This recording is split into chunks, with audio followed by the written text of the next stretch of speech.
নামাজরত অবস্থায় পানের ক্ষুদ্র অংশ দাঁতে থাকলে সেটা গিলে ফেললে নামাজ ভেঙে যাবে কিনা? মানুষের শরীরের রক্ত কি নাপাক?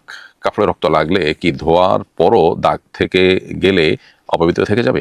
মানুষের কোনো কারণে বিয়ের সময় আমি আমার স্ত্রীকে শর্ত দিয়েছিলাম যে আমরা শারীরিক সম্পর্ক স্থাপন করব না। এখন যদি আমরা এই ধরনের সম্পর্ক স্থাপন করি তাহলে কি ওই শর্ত ভঙ্গ হওয়ার কারণে আমাদের বিয়ে ভেঙে যাবে? এটা কি স্টেনলেস স্টিলের আংটি ও অন্যান্য অলংকার পড়তে পারবে কিনা? উত্তর,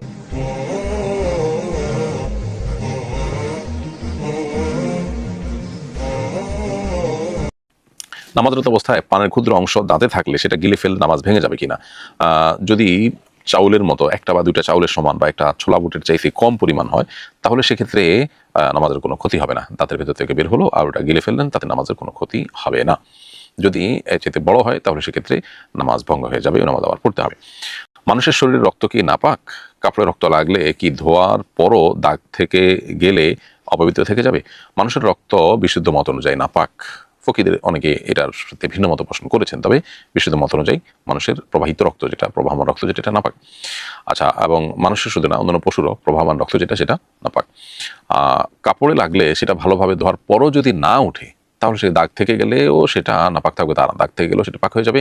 যদি ভালো করে ধোন, 3 বার ভালো করে ধুয়েছেন এবং চিবিয়েছেন, তারপরও থেকে গেছে, তো ওই কাপড়ে নামাজ পড়া যাবে। কোনো কারণে বিয়ের সময় আমি আমার স্ত্রীকে শর্ত দিয়েছিলাম যে আমরা শারীরিক সম্পর্ক স্থাপন করব না। এখন যদি আমরা এই ধরনের সম্পর্ক স্থাপন করি তাহলে কি ওই শর্ত ভঙ্গ হওয়ার কারণে আমাদের বিয়ে ভেঙে যাবে? অতএব বিবাহের অন্যতম একটা উদ্দেশ্যই হলো শারীরিক সম্পর্ক করা। অতএব যদি আপনারা উভয়ে বিয়ের আগে এরকম শর্ত দিয়েও থাকেন যে না আপনারা শারীরিক সম্পর্ক করবেন না, তাহলে সেটা অগ্রহণযোগ্য শর্ত। ওই শর্তের কারণে এখন শারীরিক সম্পর্ক করতে কোনো বাধা নেই। একটি কোম্পানির ভাইবা বোর্ডে আমাকে থাকতে হবে বিকেল 3টা থেকে সন্ধ্যা 7টা পর্যন্ত, এর মধ্যে কোনো ছুটি নেই। মাঝখানে 2 ওয়াক্ত নামাজের ক্ষেত্রে আমার করণীয় কি? সময় নিয়ে নামাজ আদায় করলে আমার চাকরিও চলে যেতে পারে। অল্প সময়ে একবার ছোট সূরা দিয়ে শুধু ফরজটুকু আদায় করে নেওয়ার চেষ্টা করবেন।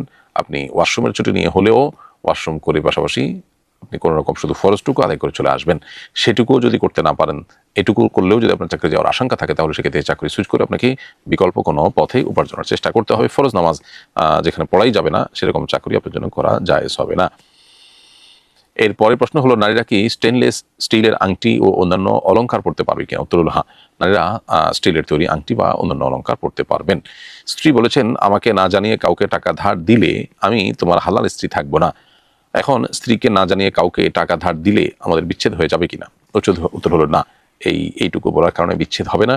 তবে তালাকের বিষয়গুলো, পার্টিকুলার কোনো বিষয় আমরা বারবার বলি, বিচক্ষণ বিদগ্ধ কোনো মুফতি, কোনো ভালো আলেমের সাথে সাক্ষাৎ করে আপনি ডিটেল জেনে নেবেন। আমাদের ফাউন্ডেশনের অফিস টাইমে আপনি সরাসরি সাক্ষাৎ করেও চাইলে জেনে নিতে পারবেন। কিন্তু আপনি প্রশ্নে যে পদ্ধতি বলেছেন, মৌলিকভাবে এটাতে তালাক হয় না। তারপর আমি বলবো আপনার নিজের কেস থাকলে অথবা আপনার পরিচিত কারোর এরকম কেস থাকলে তাকে বলবেন সরাসরি হাজির হয়ে জেনে নিতে। হিন্দুদের মন্দির নির্মাণের কাজে শ্রমিক হিসাবে কাজ করে অর্জিত উপার্জন হালাল হবে কিনা?